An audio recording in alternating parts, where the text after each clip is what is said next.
For the past few weeks I've been restoring a number of different tailor's heaters and tailor's cookers that I have come across, and I feel like at the moment I don't want to see another tailor's heater or cooker for a little while. And so I thought what I would do is I would focus on something else we're getting with tea that is even more well known, and that's a Tilley.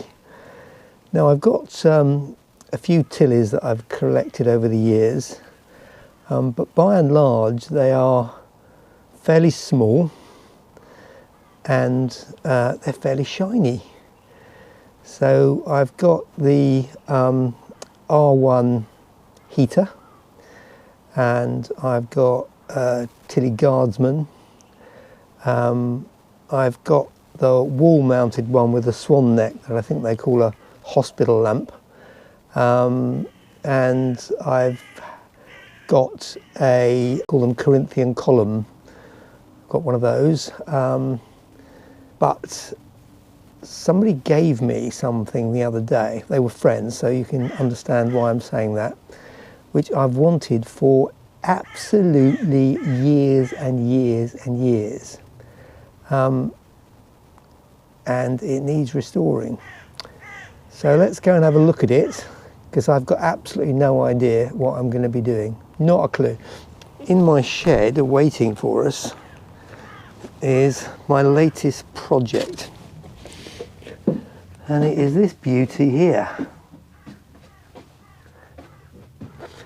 This is known as a Tilley Floodlight projector made at Hendon. So we have the Tailors of Malden cooker and Tailors of Malden heater. In fact, the heater I've got in the corner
some instructions on the back here which are in a really bad state, and there's another Tilley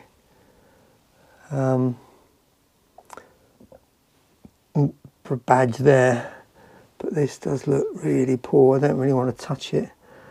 So with tailors, all I've done is they're quite easy to strip down, and then because they're stainless steel or they're brass, they're quite easy to polish. This is a completely different thing. This is almost like a restoration project. There's rivets here, I think they're rivets anyway, bolts there. So I have a feeling this is going to keep me busy for probably a very long time. But fortunately there are people out there who know about these things, and they are very generous with their time, and their information, and there are more Tilley bits available than there are tailor's bits available. So I shall be going on to the various websites, including one called Basecamp, and getting the bits that I need to get. But at the moment I haven't got the faintest idea what I need to get. So this is the next project, a Tilley of Hendon floodlight projector. Wish me luck, everyone. So I've equipped myself with this excellent book, and what it tells me is that in 1936 the FL6 came out and all the changes from the other ones, and that it kept going until the 1970s. It's hard to see mine and that one in the picture is the same. A couple of bolts there, and then it comes off in some way. This is like buying a car and spending 10 minutes trying to work out how the boot opens. Oh, is this a... does it pull out? Is it... oh, hang on. Does it screw? Does it push? I can't quite see how that works. It's got a split pin. Oh, it's a split pin, is it? So the split pin goes through, that comes out, and then that comes out, I think. Right, so this screws in, so I've managed to... oh, hello. Glass. Lots and lots of rust coming from somewhere. I mean rust. Right, so what was I doing? A nut there, and there's a nut there, and I'm using a 9mm spanner which just about fits on there, and we'll take that off. I can get the glass out hopefully. Not sure how I'll do that. There's some little screws here and there, and then once I've got the glass out I feel a bit safer about not breaking anything really important. There's black paint everywhere on this, and it's not original, and whoever's done it, the paint has run down in rivulets onto the labels, so I'm definitely going to have to source some more labels with my tiny little hammer. Yes it will, or will it? Come on, just a little encouragement.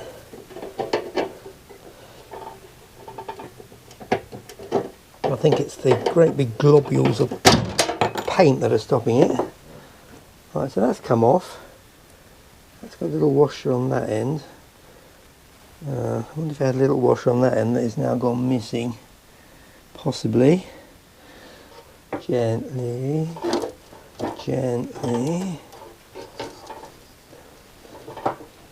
Right, so that's that off.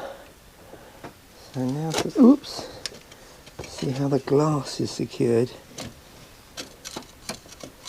Oh. Seems to be inside a brass collar, and there is a nut there, a nut there, a missing nut there, a nut there, and a nut there. So I've got to remember 1, 2, 3, 4, 5, and there's one missing there and one missing there, but if you look on the outside there is one. Okay, I've just got to remember there's some nuts missing, so not to go ballistic when I think I've mislaid them. A 6 works. I've got to get a tiny little screwdriver on the outside. Hey ho. Several minutes later, I've managed to get the first little brass screw out, and not to lose the brass nut and nearly broke the glass. So that's the first one. That will clean up nicely, and several more to go. Right, there's another one. Note to self, if you've got a gunged up screw head, best to spend 10 seconds cleaning out the slot with a small screwdriver rather than trying to undo it and in the process mangle up the screw head. More haste, less speed. When I got a few of those domed head screws out, the brass inner collar thing was quite loose, so I was able to slip the glass out. I'm paranoid about breaking it. It's three, I mean they're pretty heavy panes of glass, but I don't underestimate my ability to break them. So once this is out, I'll have a closer look at this rim thing. So this is the inner brass, so that holds the glass in. That'll polish up nicely, I hope. But this, I mean, to be honest, I think what I would have done, if I was going to strip this right back, I'd have probably put a little dab of paint stripper on there. So this paint is like black, but there's a creamy colour underneath. Or is it silver? Or maybe the silver's the base, the actual raw state, as it were. So yeah, this is all that you can just see the rust on that. That's all going to have to come right back to bare metal, I think. What next? I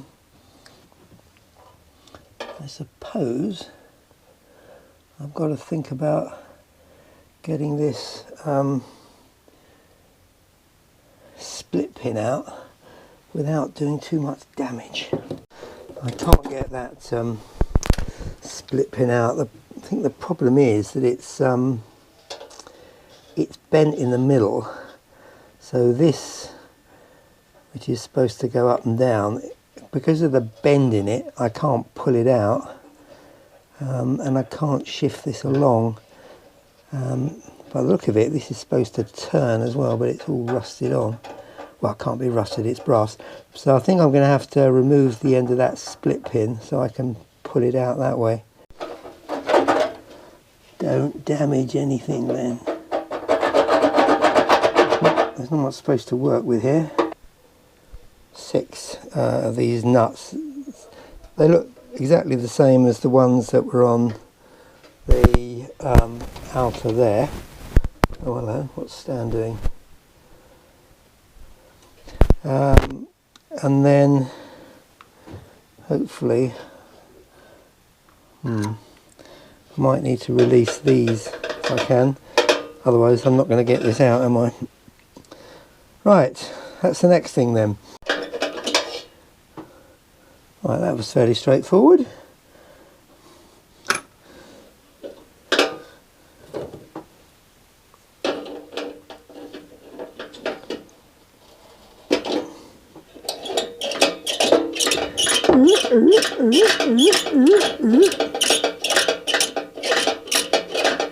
So that's those two out. Ooh, look, that comes out, that's nice. I'm not going to keep that mantle, I don't think. I'll try. I always try. But the trouble is you can't put it anywhere without it falling over. Right, it's safe there. So I should be able, if I take these bolts out, to lift out the reflector, and then I can access the vaporizer, I think. Right, last machine screw and brass nut off. So this should... have I missed one? No, why would it come out? Brute force and ignorance. I I don't think I'm going to get it out. Got it so far. Come on, brute force. There we go. That's that. All that rust. That looks in pretty good nick. I'm pleased with that. Not that I've done anything. So, what have we got in here? What joy have we got in here? Spiders.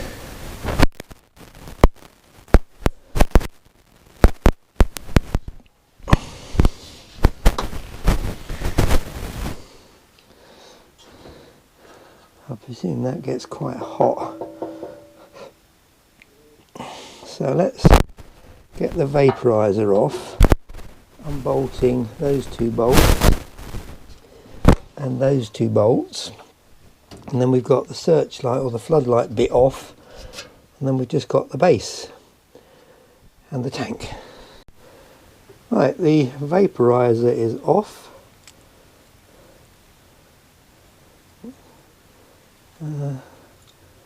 Washer, tiny smell of paraffin. Tilley lamp, it says. Opens and closes. Oh, just got a dripped a whole load of paraffin on there. Never mind, so that's all done. Lots of blue cloth needed. Let's try and get those bolts out. I've got 3 of these bolts out, and then suddenly thought, if that 4th one comes out and that's still in the stand, this very heavy tank and the top bit of this are going to part company with a mighty crash. So I thought, take it off the stand. I'm using a 7/16 spanner. I should be able to loosen it by hand now. This is the last one. They're that size. See, again, that's got sort of a creamy colour on. So 4 of those, and then ta-da! Oh no, this one's not quite out. 4 of those, and ta-da! That's off, and oh, that's off as well. Bonus.